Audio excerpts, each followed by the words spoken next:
बांग्लादेश की राजनीति में सोमवार को एक ऐसा धमाका हुआ जिसका असर पूरे दक्षिण एशिया पर पड़ेगा। एक ऐसा फैसला जिसने दुनिया को हिला कर रख दिया।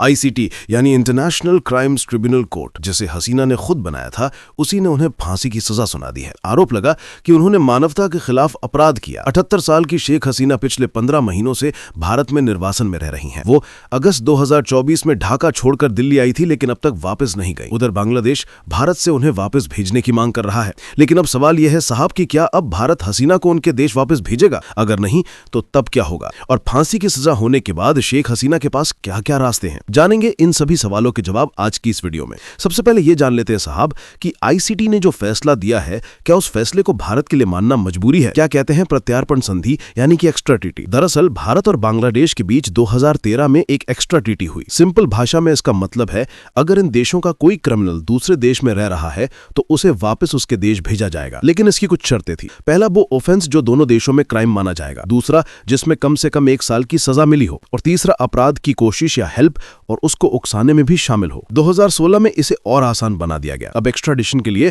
परफेक्ट एविडेंस की भी जरूरत नहीं पड़ती, बस रिक्वेस्ट करने वाले देश की अदालत का वारंट होना ही काफी है। इसी के तहत शेख हसीना के पिता शेख मुजीबुर रहमान की हत्या में शामिल 2 दोषियों को 2020 में भारत से बांग्लादेश भी भेजा गया था। तो अब सवाल है कि क्या बांग्लादेश की यूनुस सरकार ने कभी इससे पहले शेख हसीना की मांग नहीं की, जो अब तक हसीना भारत में ही है? इसका जवाब है बिल्कुल मांग की थी। हसीना के भारत आने के सिर्फ 4 महीने बाद ही ढाका ने नई दिल्ली को एक वर्बल नोट भेजा, यानी आधिकारिक अनुरोध कि हसीना को तुरंत बांग्लादेश लौटाया जाए। और फिर दोबारा 9 जुलाई 2025 को भी यूनुस सरकार ने वापस भेजने की मांग भारत सरकार से की, लेकिन भारत सरकार ने ऑफिशियली इसका कोई जवाब नहीं दिया। लेकिन अब शेख हसीना को फांसी की सजा मिलने के बाद उन्हें वापस भेजने के लिए बांग्लादेश भारत पर दबाव बनाएगा। तो सवाल यह भी है साहब कि अब भारत क्या करेगा? देखिए, इस पर भारत के पूर्व राजनयिक अजय बिसारिया साफ कहते हैं, भारत हसीना को कभी नहीं भेजेगा। उनके अनुसार भारत ने हसीना को राजनीतिक शरण दी है और उनके लिए पूरे एशिया में भारत ही सेफ जगह है। हसीना के वापस जाते ही बांग्लादेश में अस्थिरता और गृह युद्ध जैसे हालात बन सकते हैं और ये भारत के लिए एक बड़ा सुरक्षा संकट होगा। अब बड़ा सवाल,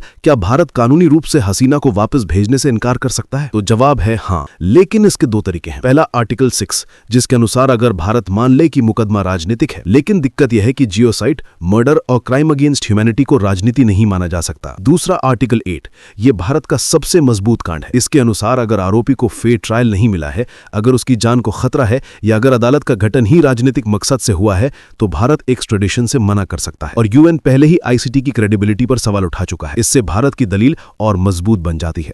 अब साहब, इस प्रोसेस पर हसीना भी लगातार पॉलिटिकल बदले का आरोप भी लगाती रही हैं, क्योंकि उनको अपना पक्ष रखने के लिए वकील नहीं मिला जो इनका पक्ष कोर्ट में रख सके। लेकिन इन सब रीजन के अलावा सबसे बड़ी दिक्कत है कि अगर भारत हसीना को वापस भेजने से मना करता है तो ये सिर्फ एक महिला की जान का सवाल नहीं रहेगा, ये साउथ एशिया की पावर डायनामिक को बदल देगा। ढाका और दिल्ली के रिश्ते बिगड़ेंगे और बांग्लादेश सीधा चाइना पाकिस्तान कैंप की तरफ झुक सकता है। यह भारत के लिए सबसे बड़ा कूटनीतिक खतरा होगा। अब इस पर विदेश मामलों में एक्सपर्ट भी अपनी चिंता जाहिर कर रहे हैं, जिनके अनुसार बांग्लादेश में सत्ता पलटने के बाद से कट्टरपंथी ताकतों का प्रभाव बढ़ा है, जिनका झुकाव पाकिस्तान की तरफ है। इतना ही नहीं साहब, शेख हसीना का भारत में रहने से बांग्लादेश में एंटी इंडिया सेंटिमेंट बढ़ेगा, जिसका सीधा असर भारत के बॉर्डर इलाके में पड़ेगा। वहीं अगर हसीना के बांग्लादेश लौटने की बात करें तो उन्होंने खुद एक चौंकाने वाली बात कही है। हसीना तो वापस जाने को तैयार हैं, लेकिन एक शर्त पर। शेख हसीना कहती हैं, मैं तभी बांग्लादेश लौटूंगी जब वहां लोकतंत्र वापस आएगा। और आईसीटी के ट्रायल पर उनका आरोप और भी ज्यादा गंभीर है। उन्होंने इस ट्रायल को झूठा तमाशा और यहां तक कि कंगारू ट्रिब्यूनल कह दिया है, यानी ऐसा कोर्ट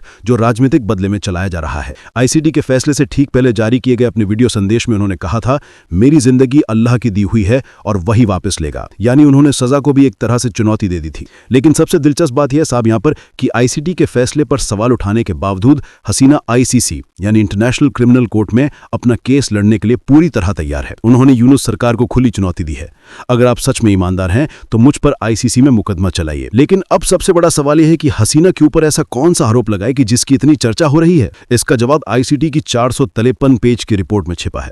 आईसीटी ने 2 बड़े आरोप लगाए हैं। पहला, हसीना ने भड़काऊ भाषण दिए जिससे हिंसा बढ़ी। दूसरा और सबसे गंभीर आरोप, उन्होंने अपनी सरकार के खिलाफ शांतिपूर्वक प्रदर्शन कर रहे लोगों पर घातक हथियारों के इस्तेमाल का आदेश दिया ताकि विरोध को कुचल दिया जाए। अब इस प्रोटेस्ट में कई छात्र और लोग भी मारे गए, जिसका जिम्मेदार हसीना को बताया गया और इसी बेसिस पर उन्हें फांसी की सजा सुनाई गई है। इन सब मामलों में सिर्फ हसीना ही नहीं बल्कि पूर्व गृह मंत्री असदुज्जमान खान को भी ट्रिब्यूनल ने फांसी की सजा सुनाई है। वहीं तीसरे आरोपी पूर्व आईजीपी अब्दुल्ला अल ममून को 5 साल की सजा सुनाई है। इसके अलावा ममून को सरकारी गवाह भी बनाया गया है। साथ ही कोर्ट ने हसीना और असदुज्जमान खान की प्रॉपर्टी जब्त करने का आदेश भी दिया है। और इन सब में सबसे इंटरेस्टिंग बात तो यह है साहब यहाँ पर कि आईसीटी ने जिस हसीना को सजा सुनाई है उसकी शुरुआत साल 2010 में हसीना ने ही की थी। उस समय इसका मकसद था 1971 के युद्ध अपराधों की जांच, लेकिन शायद हसीना को भी नहीं पता था कि एक दिन यही कोर्ट उन्हें ही दोषी ठहरा देगा। वहीं अगर इस कोर्ट की पावर जानेंगे तो आप भी कहेंगे कि भाई बहुत शक्तिशाली है ये कोर्ट, किसी भी बड़े नेता, मंत्री और पूर्व सीएम को गिरफ्तार, ट्रायल और सजा दे सकता है। अब कोर्ट ने सजा सुना तो दी है, लेकिन अब सवाल यह भी है कि क्या हसीना के पास कोई लीगल ऑप्शन है जो उन्हें बचा सकता है? तो जवाब है हाँ, उनके पास अभी कई लीगल और पॉलिटिकल ऑप्शंस बाकी हैं। अगर लीगल ऑप्शंस की बात करें तो वो वहां की ऊपरी अदालत में हसीना चुनौती दे सकती हैं। निष्पक्ष ट्रायल नहीं होने को लेकर अंतर्राष्ट्रीय मानवाधिकार संगठनों या कानूनी संस्थाओं में भी शिकायत कर सकती हैं। हालांकि ये ऑर्गेनाइजेशंस डायरेक्ट किसी देश के कोर्ट के फैसले को रद्द तो नहीं कर सकती, लेकिन फेयर ट्रायल के लिए दबाव जरूर बना सकती हैं। वहीं अगर पॉलिटिकल ऑप्शंस की बात करें तो हसीना अपनी जान को खतरा बताते हुए भारत या किसी तीसरे देश में स्थायी राजनीतिक शरण यानी पॉलिटिकल असाइलम भी मांग सकती हैं। खैर, अब पूरी दुनिया की नजर इस बात पर है कि हसीना कौन सा रास्ता चुनती हैं और भारत इस संकट में क्या रणनीति अपनाता है। अगर ये वीडियो अच्छी लगी है तो इसे लाइक करें और जाते जाते चैनल को सब्सक्राइब करना बिल्कुल न भूलें।